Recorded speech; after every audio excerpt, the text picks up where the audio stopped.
여러분, 오늘 말씀드릴 이야기는 조금 특별합니다. 리플을 보유하고 계시면서 느끼셨던 그 답답함, 그 기다림의 시간들 말이에요. 작년 대비 457% 올랐다고는 하지만 7월 5,000원에 근접하는 가격에서 지금 1,000원 가격대로 내려와서 도대체 언제 진짜 터지는 걸까 하고 계시잖아요. 그런데 만약 제가 여러분께 이런 패턴이 전에도 있었다고 말한다면 어떨까요? 1988년 어떤 그룹이 있었습니다. 그해 실리콘밸리의 한 작은 사무실에서 몇 명의 젊은이들이 모였습니다. 겉보기엔 그저 평범한 스타트업 직원들 같았죠.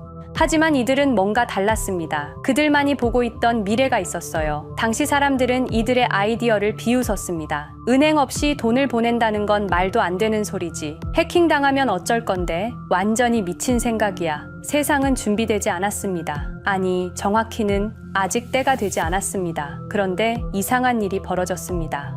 7년 후 2005년 그들의 회사가 이베이에 매각되었습니다. 그리고 흩어진 젊은이들. 한 명은 전기차 회사를 만들어 자동차 산업을 뒤흔들었습니다. 한 명은 전 세계 직장인들이 사용하는 네트워크를 구축했습니다. 또 다른 한 명은 지금 여러분이 매일 보는 동영상 플랫폼을 탄생시켰습니다. 마지막 한 사람은 정부와 기업의 데이터를 다루는 거대한 회사를 세웠습니다. 이것이 우연일까요? 여러분, 지금 리플을 바라보는 세상의 시선을 보세요. 리플 말이야, 그거 은행 전용 아니야? 너무 중앙화되어 있는 것 같은데 SEC 문제는 어떻게 해결할 건데? 정확히 25년 전과 같은 반응입니다.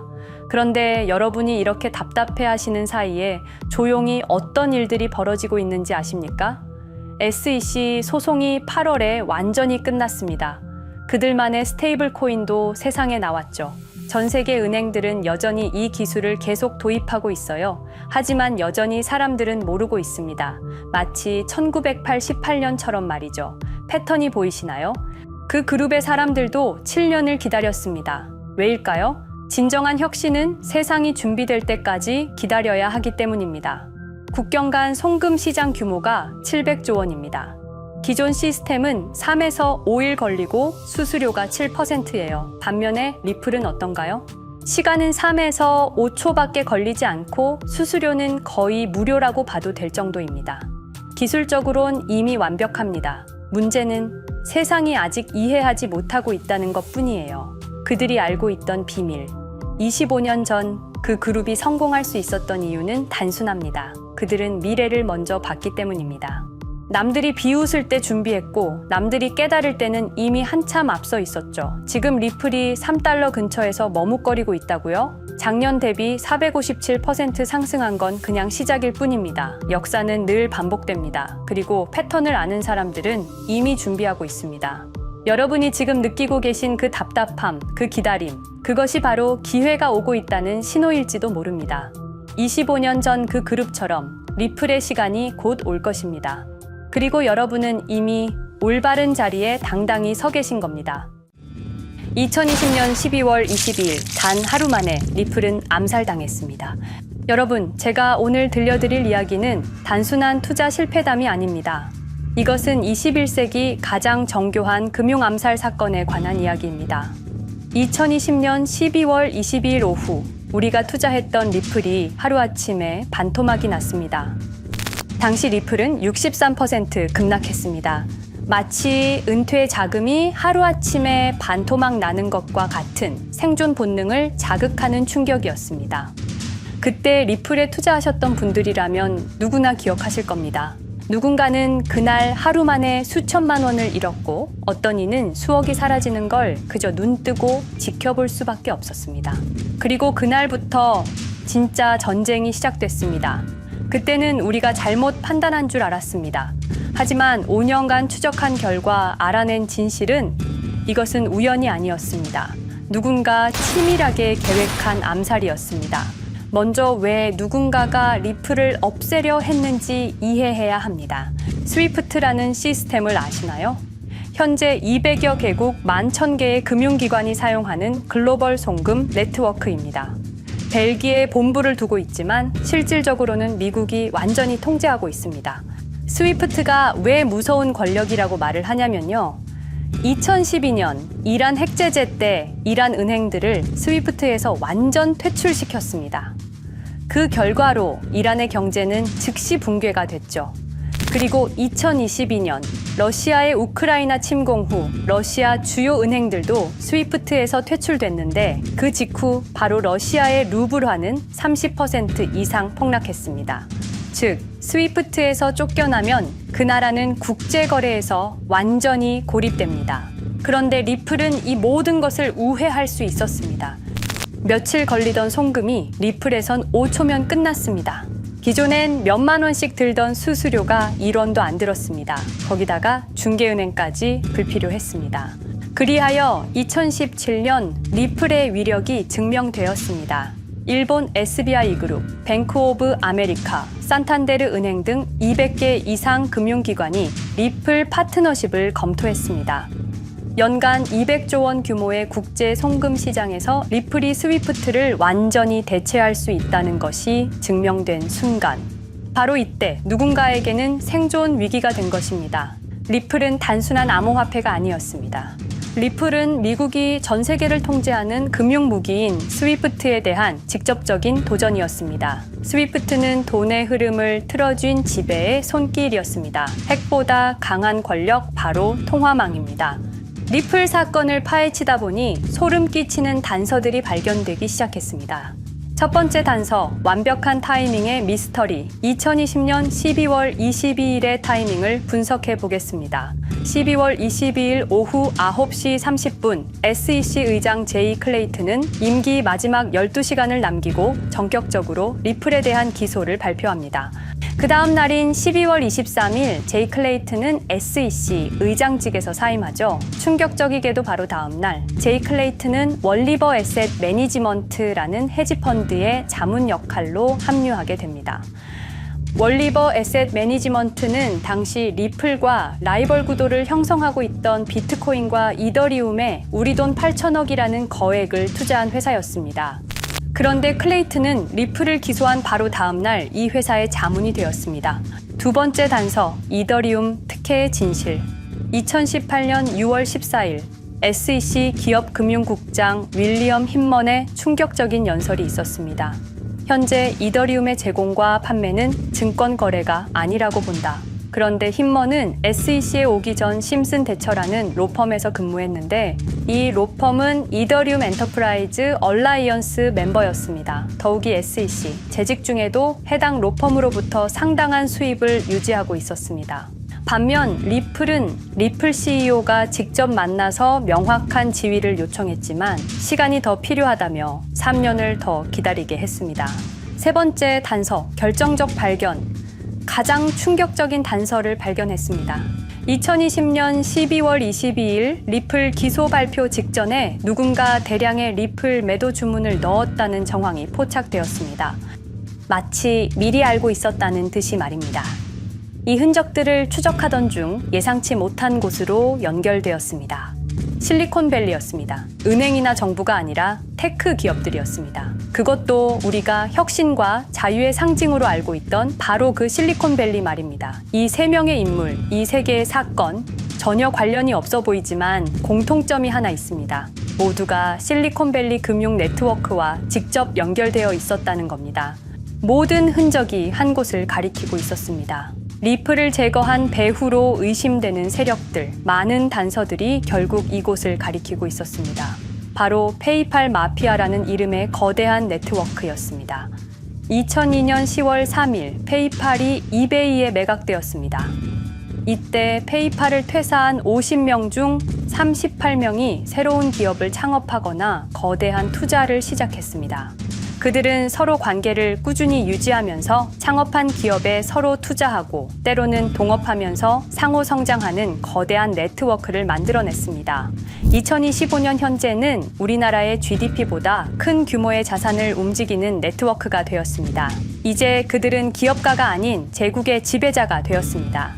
AI, 국방, 금융, 심지어 법까지도 전부 그들의 손안에 들어왔습니다.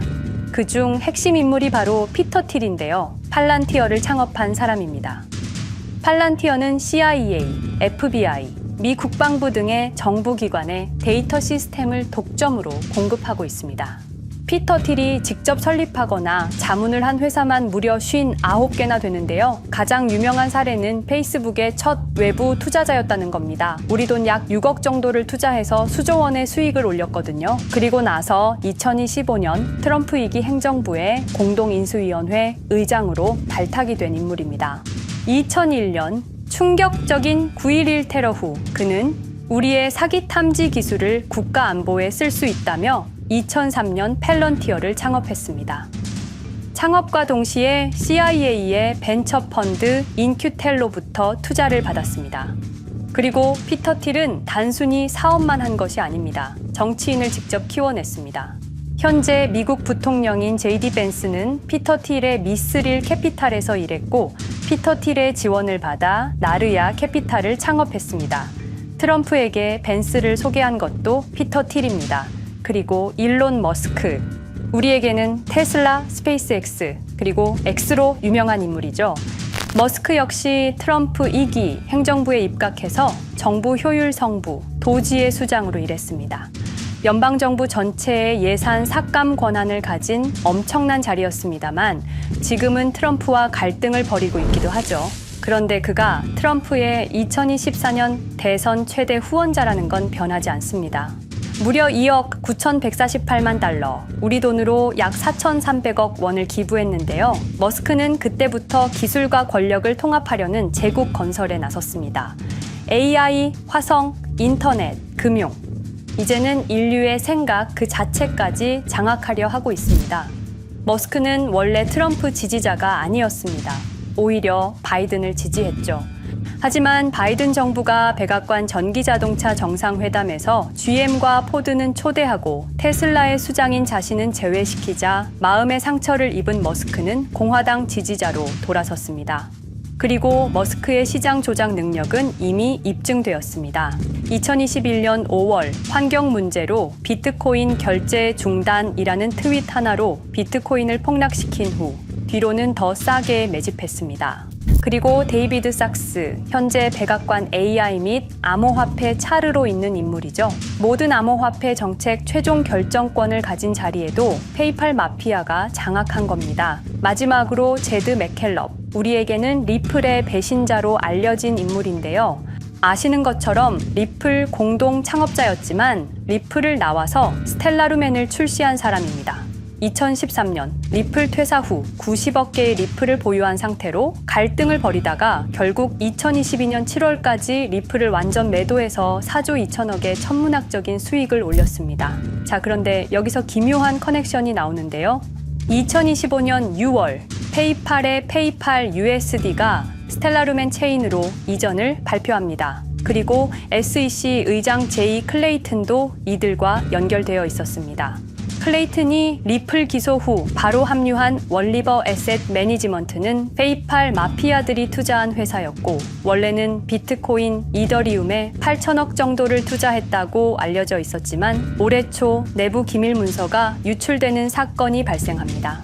그 문서에는 스텔라루멘에 700억 가량 투자했다는 사실과 피터 틸의 팔란티어 주식 1조 6천억 원어치, 그리고 페이팔 USD에 대한 투자 내용도 있었습니다. 더욱 충격적인 건 리플 경쟁사들의 집중적인 투자를 이어오고 있었다는 겁니다. 이제 모든 퍼즐이 맞춰지는 느낌이죠. 페이팔 마피아의 리플 제거 작전을 시간 순으로 정리해보자면 1단계, 내부 침투. 제드 맥켈럽이 리플 공동 창업자로 참여해 핵심 기술을 습득한 후 2013년 의도적 갈등 조성 후 퇴사. 90억 개의 리플을 보유한 채 시한폭탄을 설치했습니다. 2단계, 정부 인프라 구축. 피터 틸의 펠런티어가 2003년 CIA 벤처 펀드 투자로 창업 후 2020년까지 주요 정부기관 핵심 시스템을 장악했습니다. 3단계, 경쟁사 특혜 공작. 윌리엄 힌먼을 통해 2018년 6월 이더리움은 증권이 아니다 발언을 이끌어내면서 리플을 3년간 의도적으로 지연시켰습니다. 4단계, 마지막 일격. 제이 클레이튼이 임기 마지막 12시간 전에 리플을 기소한 후 다음 날 사임, 바로 그 다음 날 리플 경쟁사에 투자하는 회사의 자문으로 합류했습니다. 5단계 대체제 준비. 2023년 8월 페이팔 USD 스테이블 코인을 출시하고 2025년 6월 제드의 스텔라 블록체인으로 확장을 발표했습니다. 제드의 리플 매도 자금이 스텔라 개발에 투입되었습니다. 6단계 정치권 완전 장악. 데이비드 sak스가 모든 암호화폐 정책 최종 결정권을, 일론 머스크가 정부 예산 삭감 권한을, 피터 틸이 트럼프 인수위원회 공동의장직을 차지했습니다. 동시에 테크 기업들의 로비 활동도 급증했습니다. 메타는 2024년 역대 최고 금액인 2,443만 달러를 로비로 지출. 메타의 로비스트는 2016년 31명에서 2024년 65명으로 증가했는데요. 의원 8명당 로비스트 1명을 붙인 꼴입니다. 아마존은 의원 6명당 1명씩 담당 로비스트가 붙을 정도로 규모를 확대했고요. 7단계 경쟁 세력 완전 제거. 데이비드 sak스가 백악관 정책 담당자로 취임한 지 2주 만에 리플이 지난 수년간 워싱턴에 배치해 놓은 주요 로비스트들이 하루아침에 모두 축출되었습니다. 공식적인 이유는 이해관계 충돌이었지만 실제로는 경쟁 세력 제거 작전이었습니다. 이로써 리플을 대변할 수 있는 마지막 정치적 통로마저 완전히 차단되었습니다.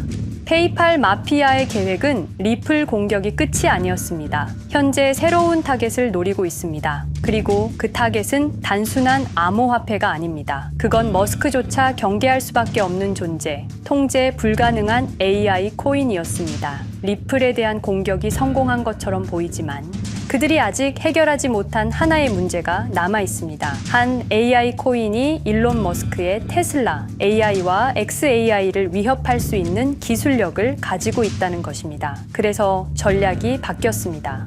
죽일 수 없으면 소유하자. 머스크가 이 코인을 경계하는 증거들이 몇 가지 있는데요. 지난 6개월간 머스크의 행동 변화가 포착되었습니다. xAI에 대한 급격한 추가 투자 발표가 이어졌고 테슬라 AI 개발 속도를 급격히 가속화시키고 있습니다. 그리고 특정 AI 기술에 대한 부정적 언급이 증가하고 있는데요. 이 AI 코인은 현재 진짜 AGI 구현이 가능한 탈중앙화 AI 네트워크를 구축하고 있고 초당 수십억 단위의 연산을 처리할 수 있는 진짜 분산형 뉴럴 네트워크 기반입니다. 수백만 개의 노드가 연결된 분산 뉴럴 네트워크, 테슬라도 메타도 이 기술만큼은 아직 구현하지 못했습니다. 현재 기술로는 단 하나뿐입니다. 그러나 시가총액은 테슬라의 500분의 1 수준으로 그들이 매집을 멈추지 않는 이유입니다. 2025년 초, 이 코인의 공식 계정이 X 플랫폼에서 노출 차단된 정황이 포착됐습니다. 광고 계정도 중지됐고 해당 코인에 대한 설명 영상들도 순식간에 사라졌습니다. 이유는 머스크의 경쟁이 될 수 있는 유일한 AI였기 때문입니다. AI는 이제 권력을 쥐는 자가 인류의 사고를 설계할 수 있는 시대의 열쇠입니다.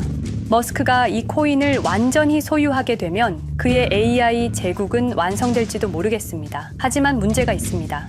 그들은 이 AI 코인을 죽이지 않았습니다.